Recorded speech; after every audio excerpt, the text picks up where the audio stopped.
Good evening, welcome to Central News for Wednesday, 14th of August. I'm Amy Forrest. In today's news, encouraging people to take studies in marine science is on the agenda for the Western Bay at Work initiative. Tauranga is being hailed the place to study marine science with diverse coastal surroundings, and the University of Waikato's Marine Centre of Excellence based at Sulphur Point. Dr. Phil Ross of the university says having a career in marine science could mean that you could make a difference to the marine environment of tomorrow. Well, there's a lot of questions yet to be answered in the marine environment. Lots of them are about kind of human impacts and trying to understand how, I guess, we can coexist with the marine environment, trying to figure out how we can manage fisheries better, how we can, I guess, manage the activities on land and the impacts they have in the ocean. There's lots of opportunity to work in aquaculture, try and figure out how we can grow food in the ocean.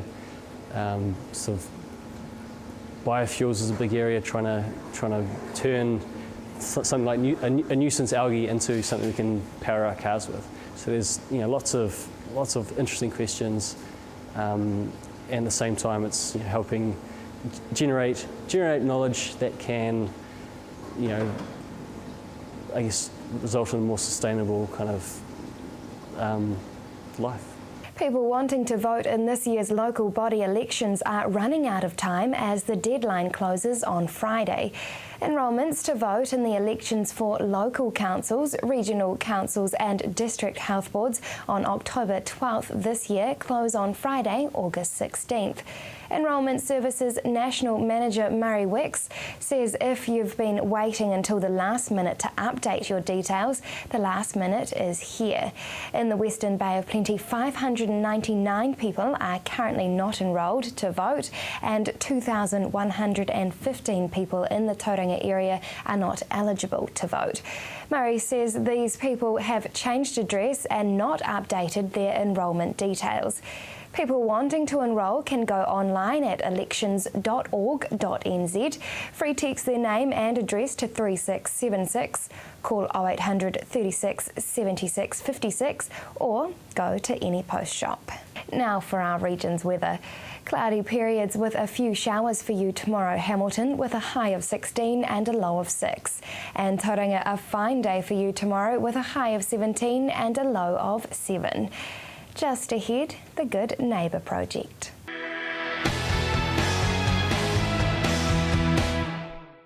Welcome to Central News on TV Central. The Good Neighbour Project, an initiative started by the Society of St Vincent de Paul in Hamilton, aims to be a catalyst for change. Helping to provide a hand up for the Hamilton community, the organisation provides those in need with services, functions, events and opportunities. Founder Mike Rolton tells us more. Okay, the Good Neighbourhood Project has two arms to it. One is school lunches, where teachers identify children coming to school hungry, and the second part of it is we go to the less affluent suburbs of Hamilton during the night with a night van, and we look at the food and the parents in those areas. Yeah, so can you tell us a bit more about the Loaves and Fishes initiative? Well, the Loaves and Fishes is the school lunch program, where we provide lunches for children who come to school hungry. And we've got two parts of that. One is we just take straight lunches, and that consists of 3 sandwiches, bananas, hard fruit, muesli bars, etc., identified by the school and drop them off daily. And the second part is what we call our South Help program. We take to mainly intermediate and primary schools, and we provide all the ingredients for the pupils to get involved and make their own lunches for those people who can't afford lunches. That's the program we like. It gets the students involved in social conscience, social awareness, and gets them to help their peers. And what about the Fulfill van? How is this helping those in need? The Fulfill van is a nightly van, goes out 5 nights a week, and we take out food, and we go to the streets where there isn't a lot we know. We've identified those streets before, and we try and engage the families to come to the van as a central point, and we feed them sandwiches and fruit, Milos, hot soups in the winter, all those sorts of things. And with the adults, we give them eggs, and we give them long life milk from Tetra Pak, which means that we're trying to eliminate fizzy drinks in the houses and give them some nice food in the houses. We're trying to get the neighbours to talk to each other We door knock, we try and identify what other needs they may have, and we hand out pamphlets about what our society offers to those people in that situation. Now, how is the Good Neighbour project funded? It's funded two ways. One is we get funding from well-known funders, local funders, and the other part is that we raise our own funds through our retail shops. So how many volunteers do you have working for you, making the sandwiches and delivering them to the community? Okay, in the Good Neighbours project we have 60 volunteers, and we have a 20 volunteer reserve bench in case someone can't make it. But overall we have 118 volunteers working for the society. Wow, that's impressive. So how would you rate the need in the community compared to past times? It's getting worse from our perspective. We're getting more demands on our services, food parcels, free furniture, helping people get through their power bills in the winter, rent payments. We've recently set up a budgeting service, and the demand on that is very heavy, and we see that as a growth part of our business. And we have budgeted or planned for no improvement over the next 2 to 3 years anyway. So we're preparing ourselves for the influx of those people needing more help. And are there other people and organisations doing the same thing throughout New Zealand? Similar things. For St Vincent de Paul, we have a night van in both Tauranga and Rotorua as well.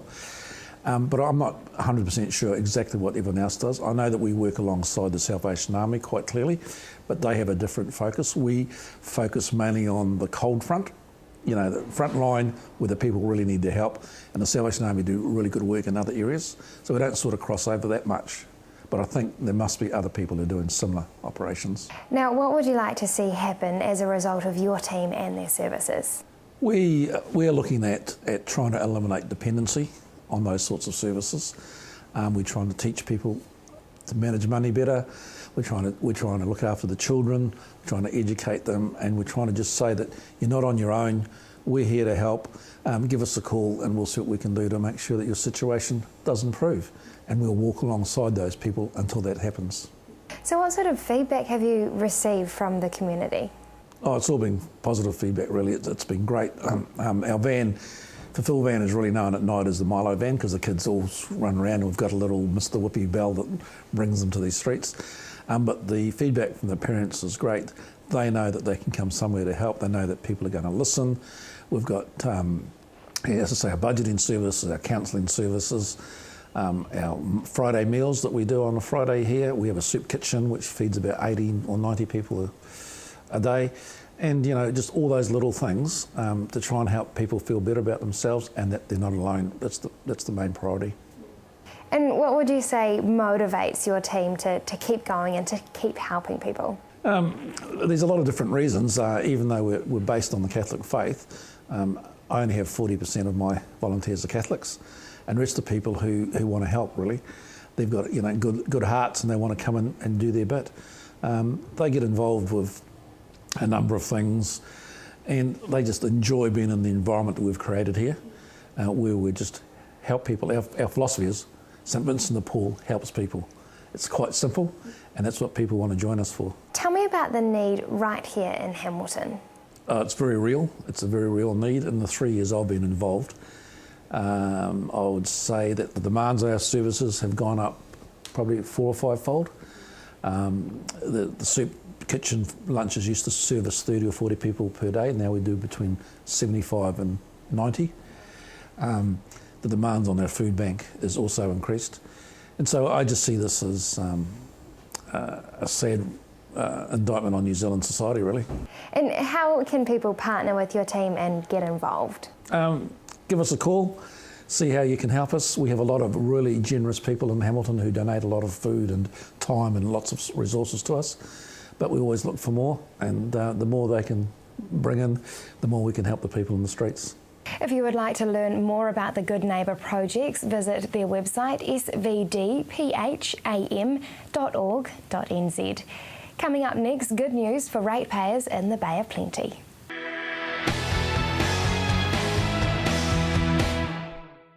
Welcome back. Good news for Bay of Plenty Regional Council ratepayers. There is less of an increase than was expected.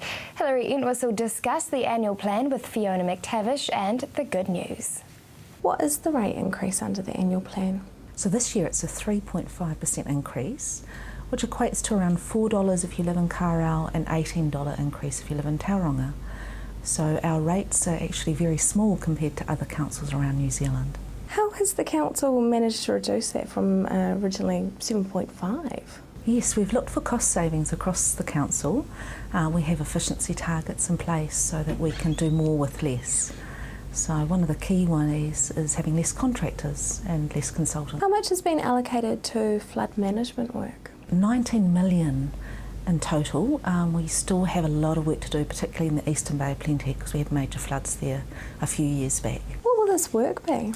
It's various work. It's around making sure that we have the flood banks in place so that if there are floods in the future, they don't cause as much damage. So lots of different work, fixing things.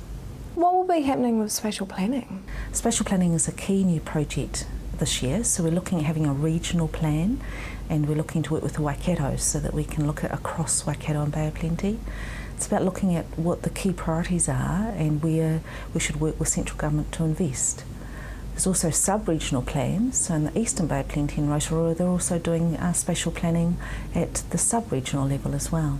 What does spatial planning mean? Spatial planning is about having a mechanism on which to make decisions about the future. It's long-term planning, and it's looking at visually representing who we are and where we're going. The submissions process actually saw some of additional funding in different places. So what will happen with the Tauranga Harbour now? A lot more work in Tauranga. It's always been a key priority for us, but there's more funding for mass coastal erosion, for sedimentation, for looking at restoring the trail between Matakana and Mokoroa. So we really have done a lot of work in Tauranga, and this is just extending that. What is the trail? It was a trail that people used, and actually it was used by people on horses to get from Mokoroa to Matakana. And we're looking at putting that trail back in. Yeah. A major priority this year will be the Rotorua Te Arawa Lakes program. So what will be happening there? It's a program to improve the water quality in the lakes around Rotorua. It's something that we've been working on with Te Arawa and Rotorua District Council for a number of years, and it's about improving the water quality around those lakes. And this year the key focus is on Lake Rotorua. So we're looking to work with people in the community to bring in rules so that that water quality can be improved. There's also a lot of money attached to that program. So this council has put $19.5 million aside to help people with meeting those rules, called incentive funding, and we're looking for central government to also support and provide $19.5 million as well. What are those rules? We're developing them now with a group called STAG, which is a stakeholder group of farmers and other key stakeholders in Rotorua, and they'll be around what land use there can be around that lake in the future. We hope that we'll get some clarification about those rules this year, with the look of bringing them in next year. Do you think that Lake Rotorua will ever go back to that clarity that it was? Yes, yeah. I mean, it's very good at the moment. We've made some really good short-term gains, mainly through alum dosing, or what we call in-lake interventions. But for long-term water quality, we've got to change the land use around Lake Rotorua. So at the moment it's very good. We've had some sort of cooler summers and wetter winters, which have helped. So it's looking pretty good. Very few algal blooms, but we want to keep that for the long term. A lot of money has been allocated to the Matata sewage scheme, so what will be happening there? They're moving to a fully reticulated sewage scheme, so that like you see in a town. So we're putting in funding, and so is Whakatane District Council and the Ministry of Health, so that it can have a system like you normally have in a town. What changes vary from the 10-year plan? Well, we've reduced our operating expenditure by $3.5 million because we're keen on doing more for less. We've put more money into Tauranga Harbour.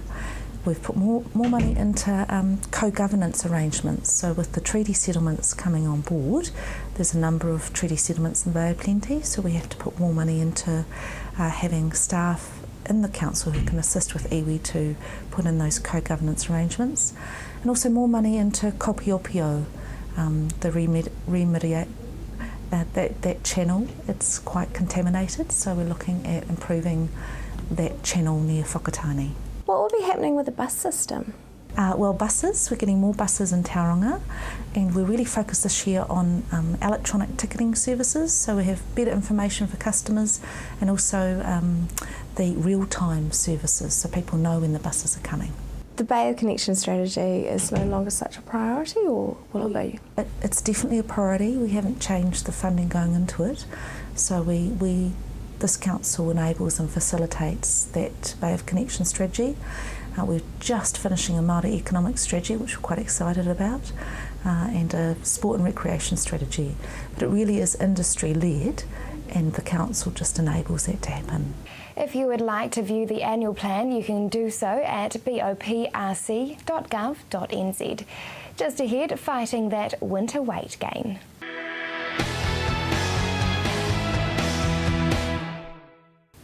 If you have just joined us, welcome to Central News. Every year, women and men seem to dread that winter weight gain. As shorter days and colder temperatures set in, it becomes easier to ditch the exercise for the couch and a hot drink. Hamilton nutritionist Sheena Burnett believes that this doesn't have to be the case. So we pick her brain to find out how we can keep off those winter kilos. So, Sheena, the question we all want answered is, why is it so easy to stack on the kilos over the winter months? Pretty much it comes down to balancing out the equation of calories in versus calories out.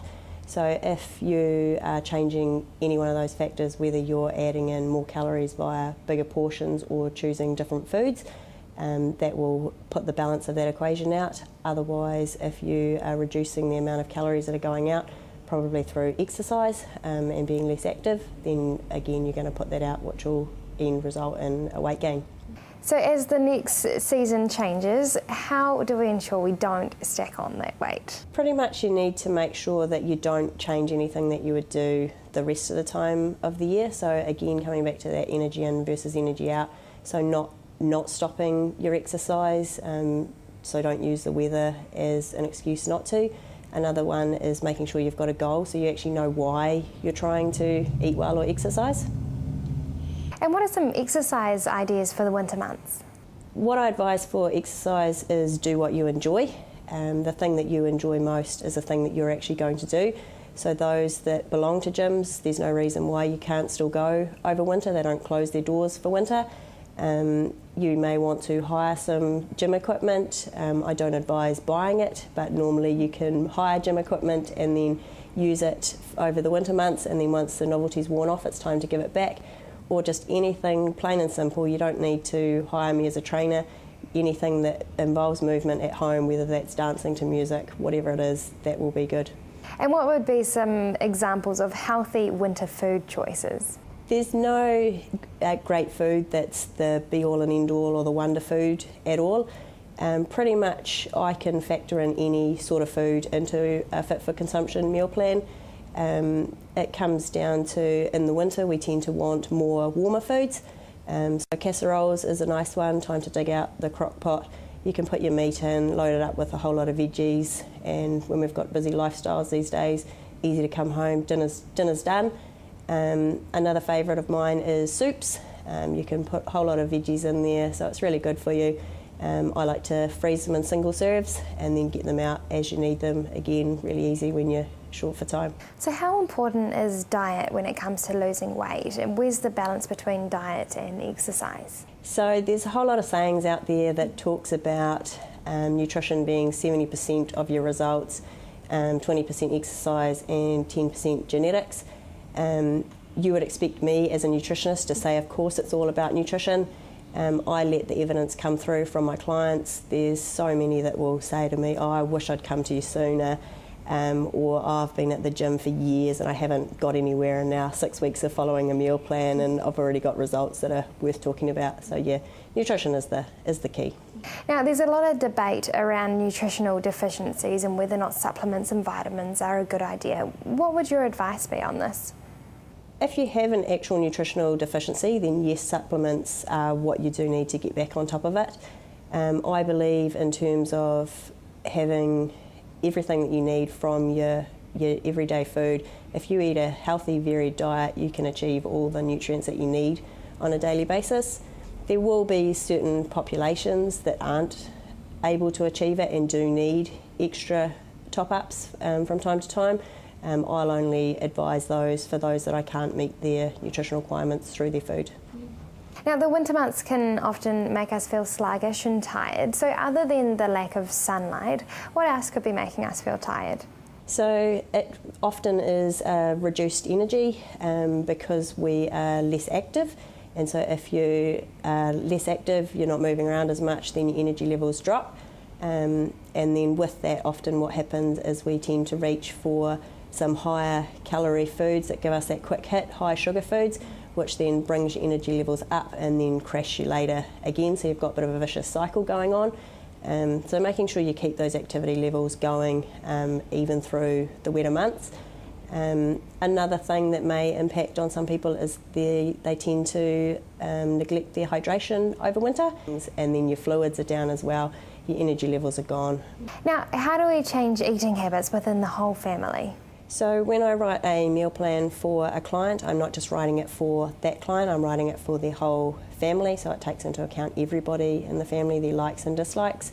A good way to get the family involved is getting the children involved with the cooking as well, so they can help with cutting up the vegetables. Depending on the age of the child, it might be a learning experience in terms of what colour's this vegetable. They're then exposed to it. The things that they're familiar with, they're going to then add into their lives later on, further down the track. Also doing all the full meal as a family, there's a lot more satisfaction from the meal. They all eat together, they all have the same thing together, and then everyone's heard of having a family favourite meal, so yeah, that's where things like that get created. And what can viewers do if they would like some help with their nutrition? So all my contact details are on my website, and that's www.fitforconsumption.co.nz, and that's fit for with the number 4. So they can contact me there, and anyone that's on Facebook, you can also search for the Fit for Consumption Facebook page, and you can find tips, motivation, ask questions on there, and the best thing about that one is it's free. And again, that address is fitforconsumption.co.nz. That is the news for today. We really want you to be involved, so like us on Facebook and let us know your views. If you have any news, including your own video or photos, go to our website and hit upload. Thanks for joining us. Hilary will be back tomorrow night with more guests from in and around the region. I'm Amy Forrest. Have a wonderful evening.